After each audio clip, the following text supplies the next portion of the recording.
Greetings and welcome to Hairenik Media Newscast. I'm your host, Ani Zargarian, to bring you this week's top stories impacting Armenia and Armenians. Let's begin with news from the homeland. In Armenia, the report of the Parliamentary Commission investigating the circumstances surrounding the 44-day war in Artsakh will be presented during a closed session, given the confidential information contained in the report. Chairman of the Defense and Security Committee, Andranik Kocharyan, clarified that the report will be followed by numerous criminal cases. This investigative commission was formed more than 2 years ago. The parliamentary opposition, which had boycotted the commission's sessions from the start, has not decided whether to attend the report session or not. According to the opposition, those in power during the war cannot conduct an impartial investigation surrounding the circumstances of the war. Azerbaijan's Prosecutor General's office has transferred fabricated criminal cases against 15 former and current leaders of Artsakh to the Baku Military Court. These individuals, including former Artsakh presidents Arkady Gugasyan, Bako Sahakyan, and Araik Harutyunyan, face baseless charges of terrorism, financing illegal armed groups, and other accusations following Azerbaijan's September 2023 military offensive against Artsakh.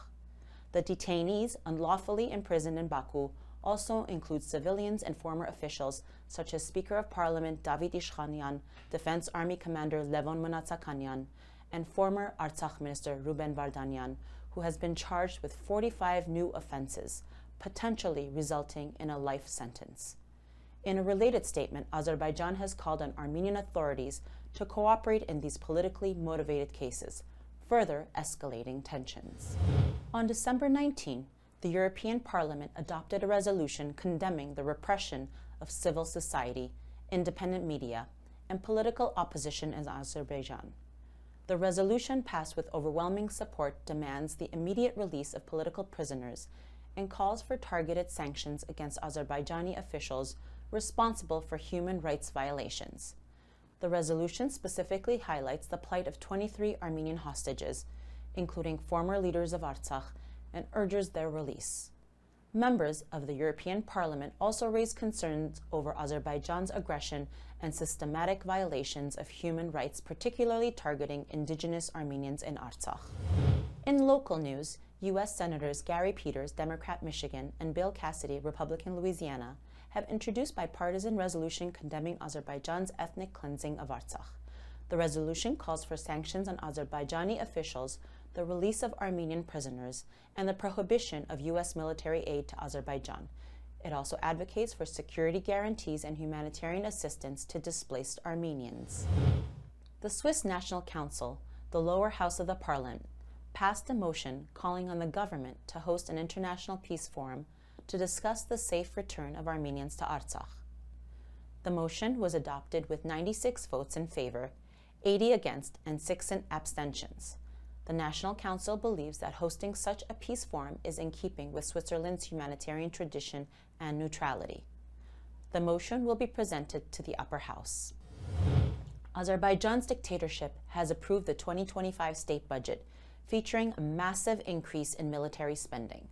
Expenditures on defense and national security in 2025 is set at $5 billion. The sharp rise in Azerbaijan's defense budget, coupled with intensified arms deliveries, signals preparation for a possible escalation in the region. Azerbaijani Prime Minister Ali Asadov stated that increasing military power is Azerbaijan's #1 priority. The Prime Minister noted that defense and national security expenditures will account for 20.6% of Azerbaijan's total expenditures in next year's state budget. In Athens, Armenia, Greece, and Cyprus held trilateral defense consultations to review their 2024 cooperation and plan for 2025. These discussions emphasize expanding military capacity and developing long-term strategies for regional security. Now let's go to our correspondent in Yerevan, Nare Navasartyan. Nare, welcome. What are the latest updates on the Armenia-Azerbaijan relations? Recently, we got a lot of updates on the so-called peace negotiations process from Ilham Aliyev himself. who went to Russia for an interview, and he mentioned a lot of details that are kept confidential by the Pashinyan regime. And these negotiations on the Armenian side are not even shared with the official parliamentary opposition. So Ilham Aliyev mentioned that most of the points in the agreement are already agreed upon. I believe he said 15 out of the 17, but he said that he was certain that the other two will soon also be agreed upon, that Armenia will agree to our terms, as he said. So he mentioned the plans to resettle around 300,000 Azerbaijanis in Armenia, claiming that they were kicked out of their homeland in the 90s. He mentioned how they were trying to so-called peacefully integrate before they actually attacked Stepanakert, causing the ethnic cleansing of Nagorno-Karabakh region. Aliyev also mentioned how he considers Russia a very reliable partner, how he's committed to this partnership, and how Armenia is distinctly drifting away into the Western sphere. And he also mentioned the arms shipment from France, which he considers a security risk for Baku. This happens as Azerbaijan continues to occupy many hundred square kilometers of land in the Syunik region. And as our villages continue to be, for example, Nerkinhand in Syunik continues to be under blockade on 3 sides, with villagers even unable to access the graves of their loved ones. And of course, Aliyev's claims that Artsakh refused to negotiate with them, we know that they're also false, because Artsakh Beglarian mentioned repeatedly that the Artsakh representatives were trying to, after Armenia recognized Artsakh as Azerbaijan, they were trying to negotiate with Baku, but it was Baku that refused to negotiate with them, instead choosing to attack. Nade, can you update us on the Armenian government's latest agreement with Turkey?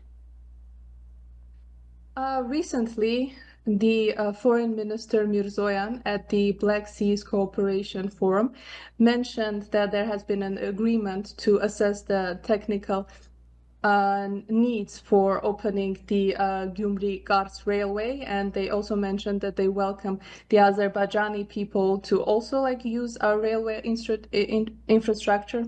And he expressed hopes that there could be a facilitation of border crossings and people-to-people contacts to the mutual economic benefit. But this is as Turkey keeps, on the official level, keeps emphasizing that Zangezur corridor has no alternatives and is a foreign relations priority for Turkey. Thank you, Nade. Nade, let's move to a domestic news from Yerevan. What is new on the transportation issue? Can you explain to our viewers about the parking fee hike in Yerevan?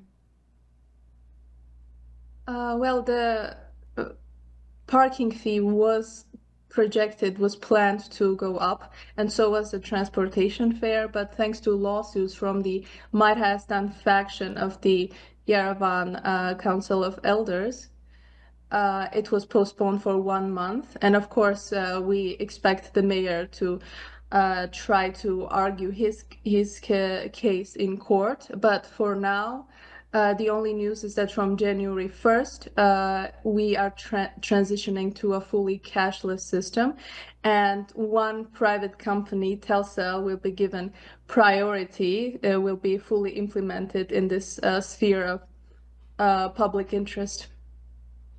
What are the next steps on this? Well, these points will continue being contested in court, and if there is enough of signing petitions, protests, and backlash, we hope that the mayor will back off from this major hike that will have a very big toll on the economically vulnerable, segments of our population. Thank you, Nade, for these reports from on the ground. Thank you, Annie. Photojournalist Thomas Dworczak has won the Press Gazette's Photojournalism Award for his coverage of displaced Armenians after Azerbaijan's military offensive in Artsakh. His work, praised for its sensitivity, highlights the human cost of conflict and the struggles of over 120,000 Armenians forced to flee. Armenia's football fan movements are calling for major reforms, including the resignation of the Football Federation's president. Meanwhile, Armenia has achieved its highest ever ranking in UEFA's club rankings, now at 34th place, thanks to strong performances by local clubs like NOA.